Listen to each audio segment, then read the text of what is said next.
horren greba egunaren bueltan gabiltza. Eta, aste honetako martxetan mugiduta gaude, zaintzaren martxa da hau, eta bosgarren etapa da, bihar bukatzen dugu Donostian.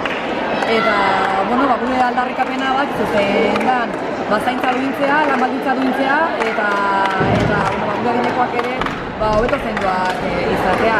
Guk hemen oinarrian 2017-2018ko hitzarmena dago jokua, eta guk hori aprobetxatu nahi dugu gure reflexio hau kalderatzeko, eta nolabait ere Gipuzkoako residentziko langilea dugun soldata arrakala gizonezkoekiko 6.000 eurotakoa da, hau da, 1.30 gutxiago irazten dugu emakume izateagatik.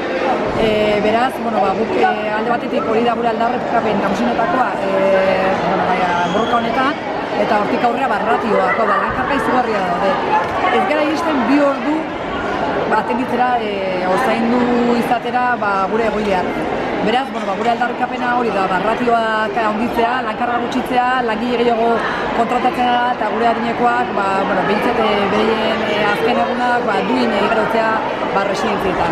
Eta, guk hori lortu arte, borroka jarraituko dugu irabazi arte. Hemen, Gipuzkoako Foru Aldundia ardura gabekeri galanta egiten ari da, zerbitzua privatizatu, enpresa pribatuen esku zen du, eta zaintzaren ardura eskutik nolabait ere bere arduratik aldentzen du, ez? Eta, guk dakizuen bezala da garai honetan, guk akordio bat lortu genuen patronalarekin, guk gehiengoa daukagu sektorean, patronalaren gehiengoarekin, diputazioak hala eskatu zukulako. Diputazioak behin akordio hori lortuta ez zuen finantziatu, eta hortik aurrera, berak egiten ari den bakarra da, arduagakeri bat.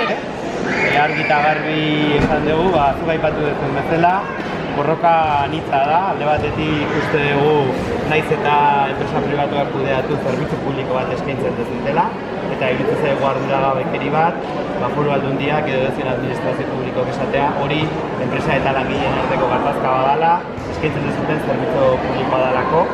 Bigarren aldetik uste dugu badala garaia zaintza lanak benetan balorean jartzeko. Argi eta garbi, hau jarrera edo deitu nahi dugun bezala matxista heteropatriarkatuaren ondorio bada. Ez ginateke hemen egongo zuek danak gizonezkoak izango bazinate. Argi eta garbi zaintza lanak emakumeen bizkarrera bota ditugu, eta gaina ez ditugu duintu nahi.